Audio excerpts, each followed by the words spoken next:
നമ്മള് ഒരു പാത്രത്തിലേക്ക് പുഴുങ്ങിയ മുട്ട ഇട്ടോട്ട് എന്നിട്ട് വെള്ളം ഒഴിച്ചെടുക്കാം. ഓരോ മുട്ട തൊളിച്ചെടുത്ത് ഒരേ മുട്ട തൊളിച്ചെടുത്ത് ഒരു പാത്രത്തിലേക്ക് ഇടാം.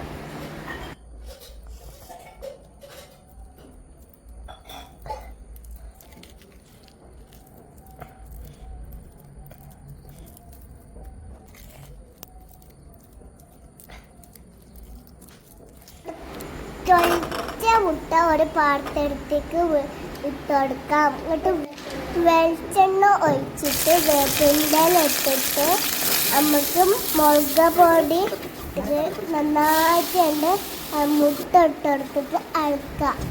എന്നിട്ട് ഉപ്പിടാം. എന്നിട്ട് നല്ല അരക്കാം. എന്നിട്ട്